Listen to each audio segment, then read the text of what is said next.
Have you ever worked yourself to the bone for the people who were supposed to love you unconditionally, only to find out you were never really one of them to begin with? I have. And the moment I found out, it wasn't a fight. It wasn't a screaming match. It was a text message in a family group chat that I read at 6:47 inches the morning, still in my scrubs, still smelling like hospital disinfectant, coffee going cold on the counter. One text. And everything I had been telling myself for years, that they respected me, that they just showed love differently, that I was being too sensitive, collapsed, like a house of cards. But before I tell you exactly what that message said, and what I did the night before my brother's wedding, that nobody in my family saw coming, tell me, what time is it where you are right now? And where are you watching from? Drop it in the comments. I genuinely want to know who's up with me right now. Okay, let me take you back. My name is Emma. I'm 29 years old. I'm a registered nurse. I work the night shift at a regional hospital about 40 minutes outside of Columbus, Ohio. I've been doing this for 6 years. I've held people's hands while they died. I've called families at 3 a.m. to deliver news that broke them. I've gone 12, sometimes 14 hours, without sitting down, without eating, without a real breath, and then driven home alone in the dark and started again 2 days later. I don't say that for sympathy. I say it because my family made me feel like I should be ashamed of it. My older brother, Daniel, is a corporate attorney in Chicago. 34 years old, corner office, the kind of suits that cost more than my monthly student loan payment. My sister, Vanessa, is a financial analyst at a firm in New York. She has an apartment with floor-to-ceiling windows and goes to spin class at 5 a.m. because she wants to, not because her shift starts at 6. They are, by every measure my family uses, successful. And then there's me. When people at family gatherings asked what I did, my mother would answer before I could open my mouth. Emma's in healthcare, she'd say, with this particular smile warm on the surface, but with a kind of apology buried underneath it. Not Emma's a nurse. Not Emma saves lives for a living. Just healthcare. Like a footnote. Like something you mention because you have to, not because you're proud. I noticed. I always noticed. But I kept showing up. I kept calling. I kept being the daughter who drove 2 hours to help my mother move furniture when Daniel was too busy and Vanessa was out of town. I was the one who sat with my father through his chemo appointments 3 years ago, because Daniel had depositions and Vanessa had a conference in Miami. I took the vacation days. I rearranged my schedule. I held my father's hand through every single infusion, while my mother sat in the waiting room because she couldn't bear to watch. My father passed away 14 months after his diagnosis. I was there. Daniel and Vanessa flew in for the last 2 days. After he was gone, my mother's finances got complicated. My father had handled everything, and suddenly she was looking at a mortgage she didn't fully understand, and bills she'd never paid herself. I started helping. I didn't make it a big thing. I just helped. I set up automatic payments for her. I called her insurance company when there was a billing dispute. For 8 months, I quietly covered the difference on her mortgage when her fixed income came up short, because the alternative was watching my mother lose the house she'd lived in for 26 years. I never told Daniel. I never told Vanessa. I just did it because it needed to be done, and I was the one who was there. That was the version of myself I was operating as when Daniel announced his engagement. Her name is Claudia. She's beautiful, she's smart, she works in marketing, and from the moment I met her, I could tell she had completely absorbed my family's hierarchy of worth.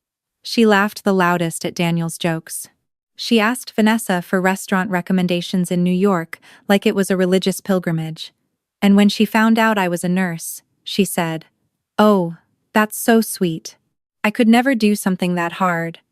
The kind of compliment that is also, somehow, a dismissal. The wedding was planned for a Saturday in late September. A venue in downtown Chicago, 180 guests, the kind of event that gets a Pinterest board and a day of coordinator. I was happy for my brother. I genuinely was. I bought a dress months in advance. I requested the weekend off, which, if you've ever worked night shift nursing, you know is not a small ask. I traded shifts. I called in a favor. I made it work. The bridesmaids were announced in a group video call in June. Claudia's 3 college friends. Vanessa. I was not on that list, which fine. It was her wedding. I understood. What I did not expect was what came next.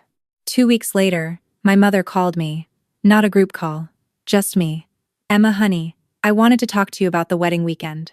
I said okay.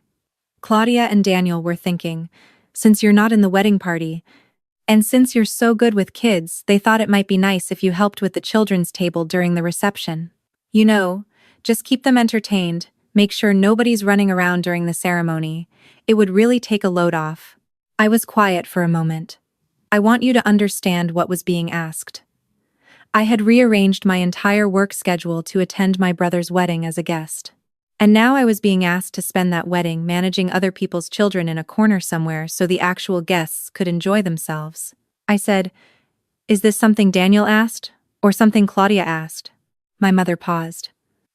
"It was a joint decision, honey." I said I'd think about it. I didn't say yes. But I didn't say no either, because I was still even then trying to keep the peace.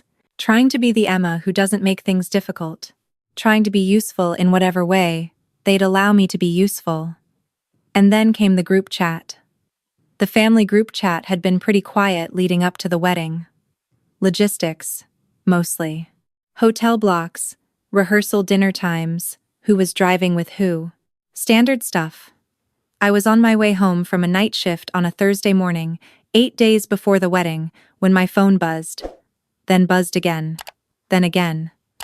I waited until I got home. Made coffee. Sat down. It was a message from my mother. A long one, addressed to the whole family group. It started sweetly how proud she was of Daniel, how beautiful the wedding was going to be, how she wished my father could be there. And then it said this: "I want the photos from this weekend to really represent our family well. Daniel and Claudia have worked so hard to create something elegant and special. Vanessa, you always look so polished. Please make sure you're in as many photos as possible. Daniel, my heart, this is your moment. I want the world to see what an incredible family we are. For the formal portraits, I think we should keep it to the immediate family, who really reflects what we've all built. The lawyers, the finance people, the accomplished ones. Emma, sweetheart, maybe you can be in charge of making sure Grandma Ruth gets to her seat and has everything she needs. You're always so good at taking care of people." I read it twice. Then I read it again. The accomplished ones. I had a nursing degree. I had 6 years of critical care experience. I had held my father's hand through chemotherapy, while the accomplished ones sent flowers and gift cards. I had been floating my mother's mortgage for 8 months. And I was being asked in writing, in a group chat that included my aunt, my cousin, and my brother's future in-laws, to escort Grandma Ruth to her seat and stay out of the portraits. I watched the responses come in. Daniel sent a heart emoji. Vanessa sent, "Can't wait. This is going to be so beautiful." My aunt said, "So proud of this family." Nobody said anything about what had just been said to me. Nobody typed, "Wait, what about Emma?" Nobody. I put my phone face down on the kitchen table. I sat there for a long time. I thought about all the nights I'd driven home alone in the dark. I thought about my father's chemo chair and the crossword puzzles I'd bring him because he said they helped him not think about the nausea. I thought about 8 months of mortgage payments I'd never asked anyone to acknowledge. I thought about the dress hanging in my closet. And then I thought, no, not loudly, not in a dramatic way. It was actually very quiet, the moment I decided. Like something just settled. I didn't reply to the group chat. I went to sleep, because I had been awake for 14 hours, and I was exhausted. When I woke up that afternoon, I had 3 missed calls from my mother and a text from Vanessa that said, "Hey, you okay?" You didn't respond. I didn't answer any of them. Instead, I opened my laptop and I wrote my brother an email. Not a text, an email, because I wanted it to be something he could read carefully, not something that would get lost in a thread. I wrote, "Daniel, I've been thinking about this a lot, and I want to be honest with you. I saw Mom's message in the group chat. I understand that your wedding vision is important to you and to Claudia, and I genuinely respect that. But I can't show up to your wedding to manage seating arrangements and stay out of family photos. Not after everything. I've never asked you or anyone else to acknowledge the things I've done for this family because I didn't do them for recognition. I did them because I love you all. But I need you to understand that love without basic respect isn't a relationship, it's a transaction. I hope your wedding is everything you dreamed of. I really mean that. But I won't be there. I hit send. I turned my phone off. And then I did the most radical thing I had done in years. I took care of myself. I called my friend Danielle, who is also a nurse, who has known me since our first year in the program, and I said, "Are you doing anything this weekend?" She wasn't. I drove down to visit her in Cincinnati. We ate too much Thai food and watched 3 movies, and I slept 9 hours 2 nights in a row, which I genuinely cannot remember the last time I had done. I did not go to the wedding. I found out later through my cousin, who felt guilty enough to text me that when my absence became real, when it was actually the morning of the rehearsal dinner, and I simply was not there, my mother had a panic moment. Not because she missed me. Because Grandma Ruth genuinely needed help getting around, and nobody had arranged for anyone else to do it. My mother called me 4 times that evening. I didn't answer. The wedding, apparently, went fine. People took beautiful photos. Daniel and Claudia looked stunning. Vanessa gave a toast that my cousin said was excellent.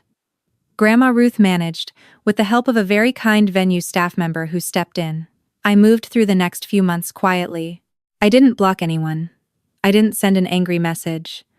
I just stopped being available. I stopped answering the Sunday calls. I stopped responding to the family group chat. When my mother texted me things like, "Emma, please call me," or "We need to talk about this," I read them and I put my phone back down. I wasn't punishing anyone. I was just done performing. Around month 3, Daniel texted me directly for the first time since I'd sent that email. He said, "I want you to know I hear you. I didn't handle this right." That was it. No explanation. No acknowledgement of the specific thing, the group chat, the photos, the 8 months of mortgage payments he didn't know about. Just I didn't handle this right. I wrote back, "Thank you for saying that," and I left it there, because what else was there to say? Life kept moving. I picked up an extra certification. I applied for a charge nurse position at a larger hospital system, one with better pay and a more senior team. I was honest with myself during that process about what I wanted. Not what would make my family proud, not what would make me sound impressive at a dinner table, but what I actually wanted. Turns out I wanted to be exactly where I was, just better compensated and better supported. I got the position. The pay increase was significant. I started taking a pottery class on Sunday mornings because I'd always wanted to and had never let myself. I started sleeping better. I started cooking actual meals instead of just eating whatever was easiest after a night shift. I want to be clear about something. I was not happy about what happened. I'm still not. In the way that you're never fully okay with learning that people you love see you as less than. There's a grief in it that doesn't have a clean resolution. You don't just get over finding out your mother didn't want you in the family photos. You carry that. You just decide what to do with what you're carrying. It was about 7 months after the wedding when my mother called from a number. I didn't recognize she'd gotten a new phone, and I hadn't saved the new number. I answered on instinct. Her voice was different, quieter. She said she'd been having some health problems. Nothing immediately life-threatening, but serious enough that she was scared. She needed help navigating the medical side of things, understanding what the doctors were telling her, figuring out what questions to ask, coordinating between specialists. She said she'd called Daniel, and he told her he was swamped with a case. She'd called Vanessa, and Vanessa had looked some things up online and sent her some links. And then she'd called me. She didn't apologize. Not on that call. She said, "I know things have been hard between us. I need you, Emma." I sat with that for a long time after we hung up. I need you, Emma. Here's the thing nobody tells you about being the capable one, the dependable one, the one who shows up. People don't value what you do until the moment they need it, and it isn't there. And then they call it love. They call it family. They say, I need you, as if that is the same as I see you, or I'm sorry, or I was wrong. It isn't. I thought about what I wanted to do. I won't pretend the choice was simple, because it wasn't. This is my mother. The woman who taught me to drive and sat in the bleachers at every single one of my high school volleyball games and cried at my nursing school graduation, even while she was also quietly embarrassed by it. People are not just their worst moments. I know that. But people also don't change simply because they need something from you. I called her back the next day. I told her I would help her prepare for her next appointment. I told her I would look over her paperwork and explain what her diagnosis meant in plain language, because that is something I know how to do, and because I did not want her to be scared and alone in a doctor's office. But I also told her the truth. I told her about the mortgage payments. All 8 months of them.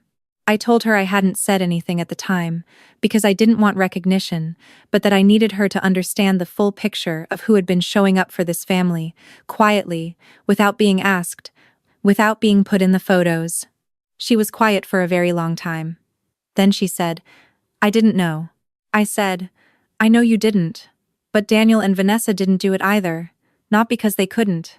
Because nobody asked them, and they didn't think to." I didn't ask her to apologize right then. I didn't need the apology in that moment as much as I needed her to understand. Whether she would sit with that understanding, whether it would change anything that wasn't mine to control. I had said the true thing. After years of absorbing the quiet message that I was the less successful one, the one to be managed instead of celebrated, I had finally, calmly, said the true thing out loud. That was enough for me. I help my mother with her medical stuff now, not the way I used to, not as an automatic, invisible service that costs me something and costs her nothing. We have real conversations. She asks about my job differently now. Last month she told someone on the phone that her daughter was a charge nurse, and she said it like it was a complete sentence, not an apology. Maybe that's not the dramatic ending you were expecting.